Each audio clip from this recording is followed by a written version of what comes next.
Hello everyone, আসসালামু আলাইকুম। কেমন আছেন সবাই? আশা করতেছি সবাই অনেক ভালো আছেন। আমিও আল্লাহ তাআলার অশেষ রহমতে ভালো আছি। ভিডিওটি শুরু করছি দুপুর থেকে। আজকে আমি ডাল রান্না করব আর লাল পোয়া মাছ ভাজি করব, ভুনা করব। এখানে আমি ডাল ধুয়ে চুলাতে বসিয়ে দিয়েছি। আর এই তো আমার পাপা গাড়ি চালাচ্ছে। রান্না করার জন্য যা যা লাগবে সব ও নিয়ে দেয়, আবার সবগুলো নিয়ে আসে। এই যে পেঁয়াজ রসুন নিয়ে আসছে। আর এই তো কলাইয়ের ডাল আমার শাশুড়ি মা গ্রাম থেকে পাঠিয়েছেন। এগুলো রোজার মধ্যে খাওয়া হয়নি, তো এখন বের করে পরিষ্কার করে নিতেছি। এর মধ্যে কিছু ময়লা আবর্জনা আছে, ডালপালা কলাইয়ের মধ্যে থাকে, ওইগুলো পরিষ্কার করে নিতেছি।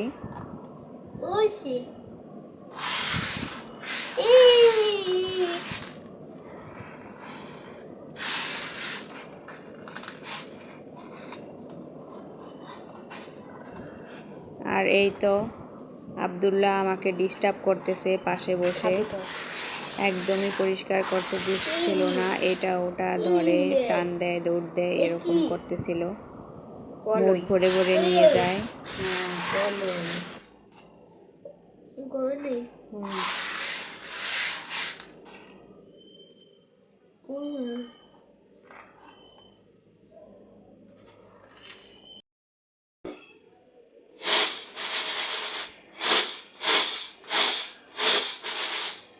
কলাইগুলোকে এখন আমি ঝেড়ে নিতেছি। আমার এইখানে তো আর কুলা নেই, তাই জন্য আমি ছুরিতে করেই এগুলা ঝেড়ে নিতেছি।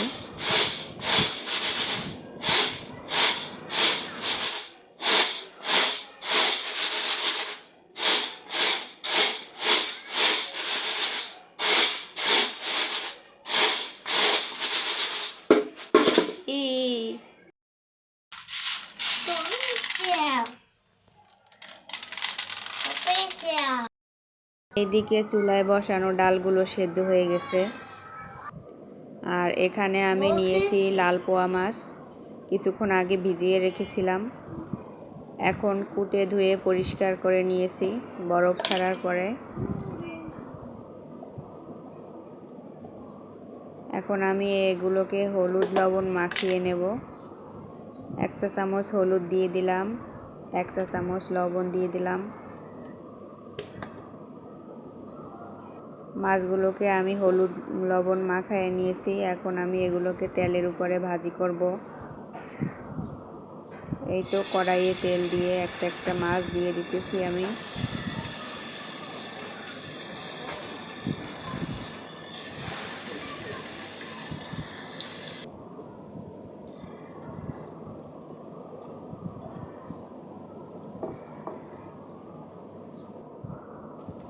মাছ এক পাশ ভাজা হয়ে গেছে। এই ফাঁকে আমি ডালটা রান্না করে নেব। ডালগুলোকে ঘুটনি দিয়ে ঘুটে নিয়েছি, এখন পানি দিয়ে দিলাম।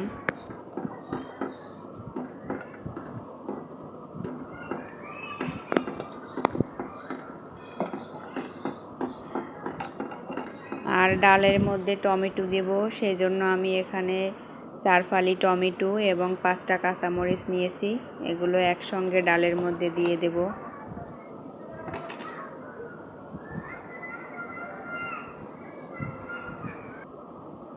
আর এই তো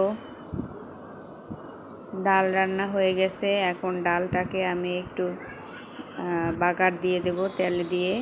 এই যে আমি পেঁয়াজ রসুন ভেজে তার মধ্যে ডাল দিয়ে দিলাম। হয়ে গেছে ডাল রান্না। আর এখন আমি মাছ ভাজি করব। এখানে আমি পেঁয়াজ কষায় নিতেছি। এখন আমি দিয়ে দিলাম বাটা রসুন এবং আদা দিয়ে আমি এখন কিছুক্ষণ এগুলোকে ভেজে নিতেছি। একটু পানি দিয়ে দিলাম। পানি দিয়ে এখন আমি ভালোভাবে কষায় নিতেছি।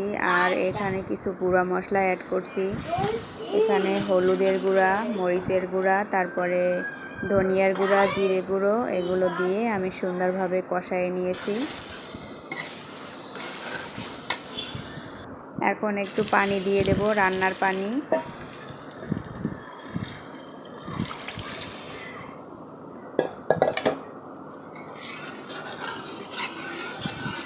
পানিটা গরম হলে তার মধ্যে মাছ দিয়ে দিলাম।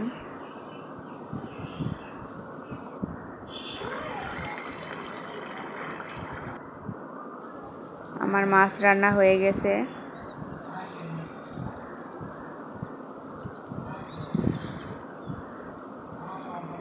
যারা আমার ভিডিওটি দেখতেছেন তাদেরকে অসংখ্য ধন্যবাদ। আর সবাই চ্যানেলকে সাবস্ক্রাইব করে দেন।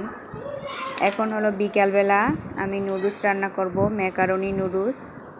তো সেজন্য আমি প্রথমে একটা পাতিলে পানি দিয়ে তার মধ্যে লবণ দিয়ে দিতেছি। পানিগুলো ফুটে এসেছে। এখন আমি এর মধ্যে দিয়ে দেব সেই ম্যাকারনি নুডলসগুলো।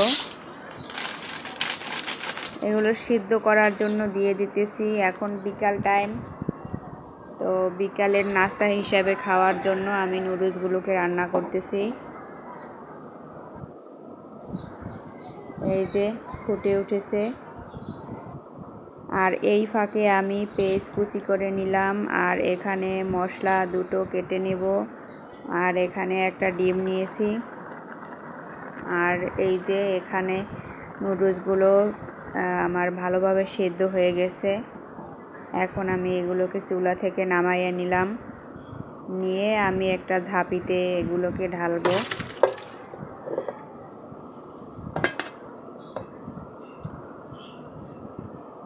এখন এগুলো গরম অবস্থাতে থাকলে জমাট বেঁধে যাবে, তাই আমি এগুলোকে একটু পানি দিয়ে ছাড়িয়ে নিতেছি।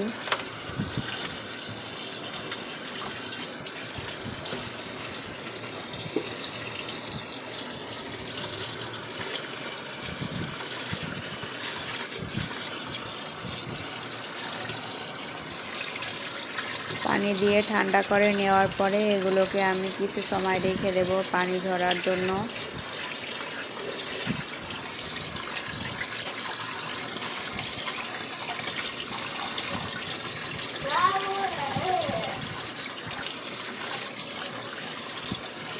সবাই ভিডিওতে লাইক দিয়ে দেন, চ্যানেলকে সাবস্ক্রাইব করে দেন।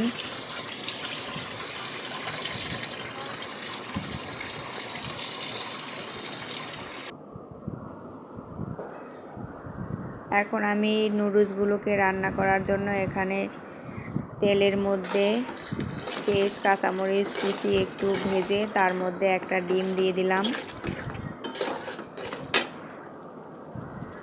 ডিমটাকে একটু ভেজে নিতেছি।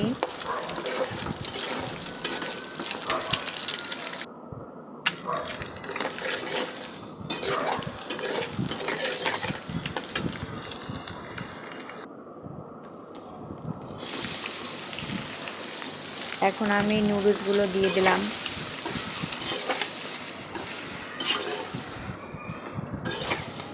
দিয়ে একটু মিক্স করে নিতেছি সব মশলাগুলোর সাথে।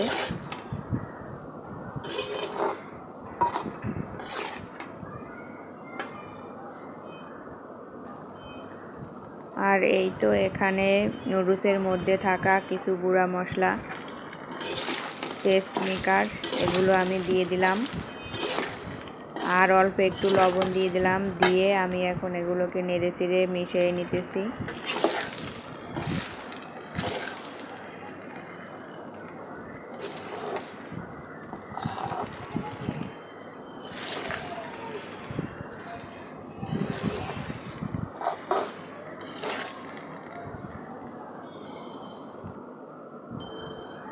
হয়ে গিয়েছে আমার নুডলস রান্না করা।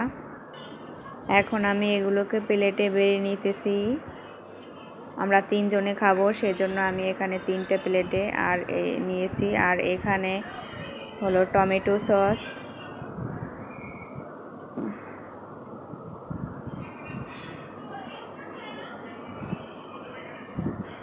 এই নুডলসের সাথে আলু গাজর অ্যাড করা যায়, গোশ, চিংড়া মাছ, যার যেটা ইচ্ছা। আমি এখানে ডিম দিয়ে দিয়েছি, সেজন্য আর বাকি কিছু অ্যাড করিনি। আর আলু খেতে অবশ্য আমার কাছে ভালো লাগে না, সেজন্য আমি আলু দেই না। ধন্যবাদ সবাইকে ভিডিওটি দেখার জন্য। ভিডিওটি যদি একটুও ভালো লাগে থাকে তাহলে প্লিজ আমার চ্যানেলকে সাবস্ক্রাইব করে দেন, লাইক দেন। আর সবাই ভালো থাকেন। আল্লাহ হাফেজ।